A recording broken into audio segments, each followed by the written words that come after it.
जाकर भरत से ही कहना दोनों भाइयों को गुरुजी ने बुलावा भेजा है। मुनि की आज्ञा सुनकर धावन दूर दौड़े। वे अपने वेग से उत्तम घोड़ों को भी लजाते हुए चले। जब से अयोध्या में अनर्थ प्रारंभ हुआ तभी से भरत जी को अपशकुन होने लगे। वे रात को भयंकर स्वप्न देखते थे और जागने पर उन स्वप्नों के कारण करोड़ों अनेकों तरह की बुरी बुरी कल्पनाएं किया करते थे। अनिष्ट शांति के लिए वे प्रतिदिन ब्राह्मणों को भोजन करा कर दान देते थे।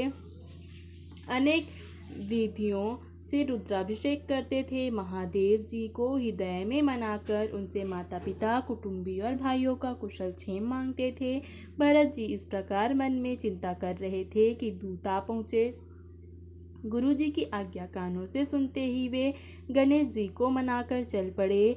हवा के समान वेग वाले घोड़ों को हाँकते हुए वे विकट नदी, पहाड़ तथा जंगलों को पार करते हुए चले। उनके हृदय में बड़ा विचार था, कुछ सुहाता न था। मन में ऐसा सोचते थे कि उड़कर पहुँच जाऊं।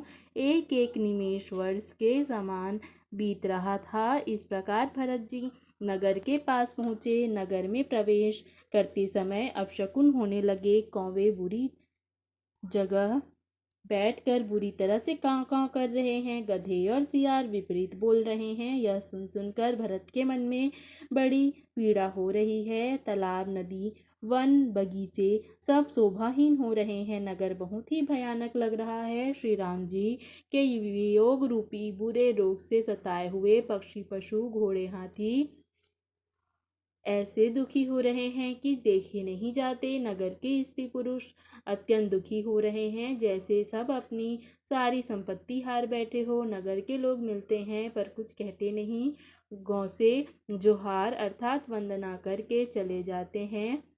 भरत जी भी किसी से कुशल नहीं पूछ सकते, क्योंकि उनके मन में भय और विषाद छा रहा है। बाजार और रास्ते देखे नहीं जाते।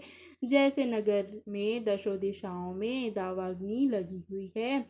पुत्र को आते सुनकर सूर्यकुल रूपी कमल के लिए चांदनी रूपी कैकई बड़ी हर्षित हुई। वह आरती सजाकर आनंद में भरकर उठ दौड़ी और दरवाजे पर ही मिलकर भरत शत्रुघ्न को महल में ले आई। भरत ने सारे परिवार को दुखी देखा, जैसे कमलों के वन को पाला मार गया हो। एक कैकई ही इस तरह हर्षित दिखती है, जैसे भीनी जंगल में आग लगाकर आनंद से भर रही हो। पुत्र को सोचवश और मनमारे बहुत उदास देखकर वह पूछने लगी, हमारे नैहर में कुशल तो है? भरत जी ने सब कुशल कह सुनाई। फिर अपने कुल की कुशल क्षेम पूछी। भरत जी ने कहा, कहो पिताजी कहाँ हैं? मेरी सब माताएं कहाँ हैं? सीता जी और मेरे प्यारे भाई लक्ष्मण कहाँ हैं? पुत्र के स्नेह में वचन सुनकर आंखों में कपट का जल भरकर पापिनी कैकई भरत के कानों में और मन में शूल के समान चुभने वाले वचन बोली, हे तात, मैंने सारी बात बना ली थी। बेचारी मंथरा सहायक हुई, पर विधाता ने बीच में जरा सा काम बिगाड़ दिया। वह यह कि राजा दशरथ देवलोक पधार गए। भरत यह सुनते ही विषाद के मारे विवश हो गए, जैसे सिंह की गर्जना सुनकर हाथी सहम गया हो। वे तात तात हाँ तात पुकारते हुए बहुत व्याकुल होकर जमीन पर गिर पड़े और विलाप करने लगे। हे तात, मैं आपको स्वर्ग के लिए चलते समय देख भी न सका। हाय, आप मुझे श्री रामचंद्र जी को सौंप भी नहीं गए। फिर धीरज धरकर वे संभल कर उठे और बोले, माता, पिता के मरने का कारण तो बताओ। पुत्र का वचन सुनकर कैकई कहने लगी, जैसे मर्म स्थान को पाँचकर चाकू से चीरकर उसमें जहर भर रही हो। कुटिल और कठोर कैकई ने अपनी सब करनी शुरू से अंत तक बड़े प्रसन्न मन से सुनाई।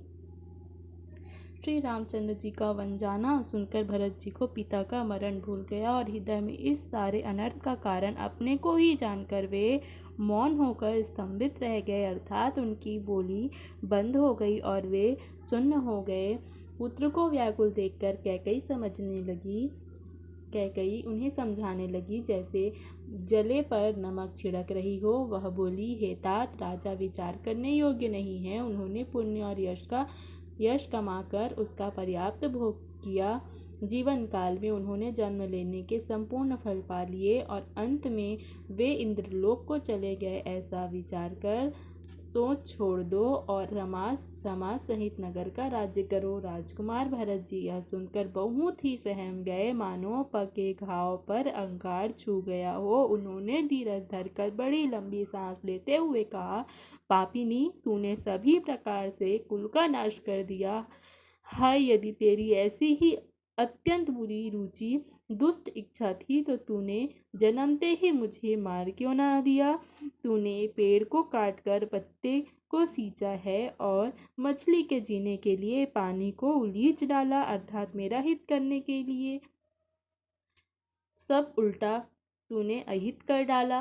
मुझे सूर्यवंश, सवंश, दशरथ जी सरीखे पिता और राम लक्ष्मण से भाई मिले, पर हे जननी, मुझे जन्म देने वाली माता तू हुई। क्या किया जाए, विधाता से कुछ भी वश नहीं चलता।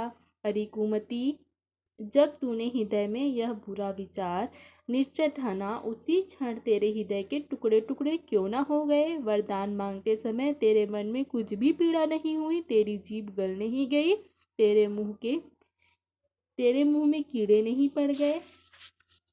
राजा ने तेरा विश्वास कैसे किया, जान पड़ता है विधाता ने मरने के समय उनकी बुद्धि हर ली थी। स्त्रियों के हृदय की गति विधाता भी नहीं जान सके, वह संपूर्ण कपट, पाप और अवगुणों की खान है। फिर राजा तो सीधे सुशील और धर्मपरायण थे, वे भला स्त्री स्वभाव को कैसे जानते। अरे जगत के जीव जंतुओं में ऐसा कौन है जिसे श्री रघुनाथ जी प्राणों के समान प्यारे नहीं है। वे श्री राम जी भी तुझे अहित हो गए। तू कौन है, मुझे सच सच कह, तू जो है सो है। अब मुंह में स्याही पोत कर, मुख काला करके उठकर मेरी आंखों की ओट में जा बैठ। विधाता ने मुझे श्री राम जी से विरोध करने वाले तेरे हृदय से उत्पन्न किया, अथवा विधाता ने मुझे हृदय से राम का विरोधी जाहिर कर दिया। मेरे बराबर पापी दूसरा कौन है। मैं व्यर्थ ही तुझे कुछ कहता हूँ। माता की कुटिलता सुनकर शत्रुघ्न जी के सब अंग क्रोध से जल रहे हैं, पर कुछ वश नहीं चलता। उसी समय भांति भांति के कपड़ों और गहनों से सजकर कुबरी मंथरा वहां आई। उसे सजी देखकर लक्ष्मण के छोटे भाई शत्रुघ्न जी क्रोध में आ गए, जैसे जलती हुई आग को घी की आहुति मिल गई हो। उन्होंने जोर से तक कर कुबड़ पर एक लात जमा दी। वह चिल्लाती हुई मुंह के बल जमीन पर गिर पड़ी। उसका कुबड़ टूट गया, कपाल फूट गया, दांत टूट गए और मुंह से खून बहने लगा। वह कराहती हुई बोली, हाय देव, मैंने क्या बिगाड़ा जो भला करते बुरा फल पाया। उसकी यह बात सुनकर और उसे नख से शिखा तक दुष्ट जानकर शत्रुघ्न जी